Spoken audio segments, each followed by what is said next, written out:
नमस्कार, मेरा नाम प्रदीप कृष्णात्र है और आज हम जब आप थीसिस लिखते हैं, सर्वेक्षण उसमें अंतर्गत करते हैं, तो उसका टाइटल आप कैसे लिखेंगे इसके बारे में हम बातचीत करने वाले हैं। संक्षिप्त बातचीत रहेगी अपनी। तो आपको कम से कम 6 चीज़ों का ख्याल रखना चाहिए जब आप टाइटल लिखते हैं, और उसमें से कम 4 या 5 चीज़ें आपको आपके टाइटल में आनी चाहिए, जो बता दे कि आप टाइटल के बाद जो काम कर रहे हैं, अंदर जो 2 जिल्दों के बीच में जो काम है आपका, 2 कवर्स के बीच में, वो किस तरह का है, उसकी थोड़ी जानकारी आपको दे देनी चाहिए। तो जैसे आप अखबार में एक हेडलाइन देते हैं और हेडलाइन के बाद, पढ़ने के बाद पाठक जो है फिर वो इंट्रो या लीड पढ़ता है और उसके बाद पूरी कहानी पढ़ता है, न्यूज़ स्टोरी पढ़ता है। तो आप जो शीर्षक देते हैं टाइटल का, अपने पीएचडी थीसिस का, जो सर्वेक्षण आधारित होती है, तो उस आपका शीर्षक को भी हेडलाइन जैसा ही काम करना चाहिए। या उसको दूसरी तरह कह लीजिए, विजिटिंग कार्ड की तरह आपका जो है ना शीर्षक होना चाहिए, क्योंकि विजिटिंग कार्ड ये बताता है कि आप कौन हैं, आप कहाँ काम करते हैं, आपका पद क्या है, आपका टेलीफोन नंबर क्या है, आपका एड्रेस क्या है, 5-6 चीज़ें बता देता है वो। तो लगभग वैसे ही काम आपके पीएचडी थीसिस के टाइटल को करना चाहिए, शीर्षक को करना चाहिए। तो ये 5 या 6 चीज़ें क्या हैं? ये 6 चीज़ें क्या हैं? सबसे महत्वपूर्ण चीज़ जो मेरे हिसाब से है वो है आपका थियोरेटिकल फ्रेमवर्क। आप कौन सी थियोरी के द्वारा एक विषय का आप विश्लेषण करने वाले हैं।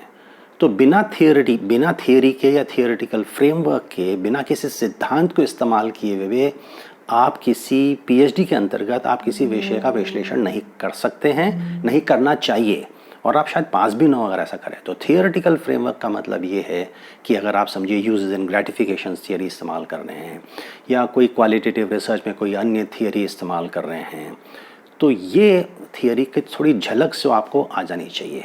तो ये आपकी पहली चीज़ है कि थियोरेटिकल फ्रेमवर्क के बारे में सांकेतात्मक जानकारी तो कम से कम अपने शीर्षक में आनी चाहिए।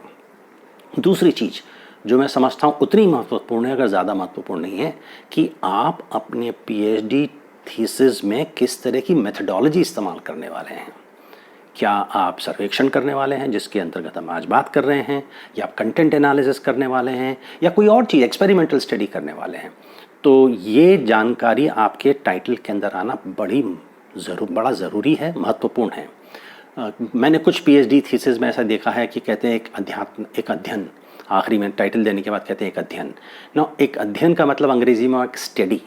तो स्टडी या अध्ययन जो है बड़ा ही कमज़ोर शब्द है, ये बताता नहीं है। हर तरह का अध्ययन ही है, चाहे वो कंटेंट एनालिसिस कर लें, चाहे आप किसी सीमियोटिक एनालिसिस कर लें, या टेक्सचुअल एनालिसिस कर लें, या सर्वेक्षण कर लें, सभी चीज़ अध्ययन ही हुए। एक ख़ास किस्म का अध्ययन की जानकारी आपके शीर्षक में आना अति महत्वपूर्ण है। तो अध्ययन के बजाय अगर आप सर्वेक्षण लिख दें तो आपको ये बड़ा क्लियर हो जाता है, क्योंकि जब इवैल्यूएटर आपकी पीएचडी पढ़ेगा या कोई दूसरा व्यक्ति या विद्यार्थी आपकी पीएचडी पढ़ेगा, तो उसको पता चल जाता है कि आपने सर्वेक्षण किया है।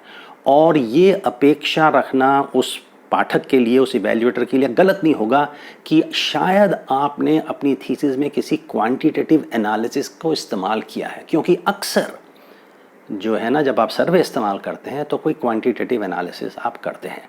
तो मेथडोलॉजी की इतनी ज़्यादा महत्वपूर्ण है। और मेथडोलॉजी के अंतर्गत ही तीसरी चीज़ आती है, वो ये कि आपके सैंपल की जानकारी आप चाहे तो उसके अंदर देख सकते हैं, है ना, कि आप नवयुवकों से अगर बात कर रहे हैं, क्योंकि पाठकों का, दर्शकों का एक विशेष वर्ग होता है नवयुवक, और आप जानते हैं कि उसका जस्टिफाई भी कर सकते हैं, क्योंकि भारत के अधिकांश या काफ़ी बड़ी मात्रा में लोग जो हैं वो 30-35 साल से कम के हैं, 25 साल से कम के हैं। तो इसके लिए आपका नवयुवकों का अपने विषय के पे निर्भर करता है कि उनका अध्ययन करना, उनका सर्वेक्षण करना बहुत ज़रूरी है।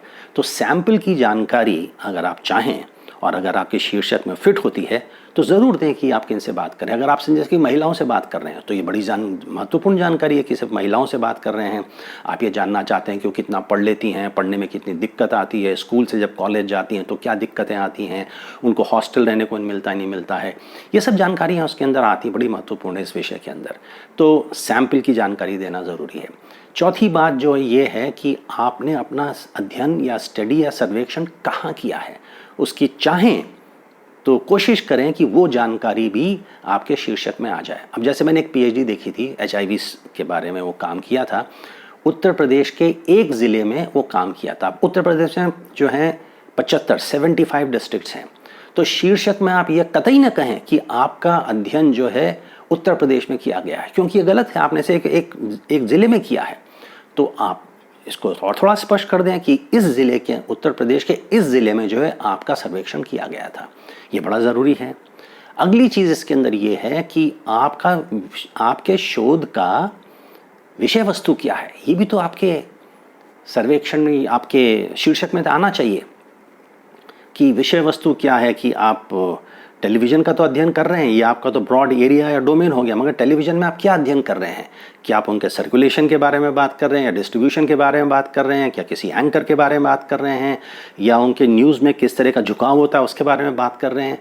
तो विषय वस्तु आना बहुत ज़रूरी है, चाहे वो हिंदी के अखबार हों, चाहे वो अंग्रेज़ी के अखबार हो, चाहे वो हिंदी के चैनल हों, चाहे वो अंग्रेज़ी के चैनल हों। विषय वस्तु क्या है उसके अंदर वो आना बहुत ज़रूरी है।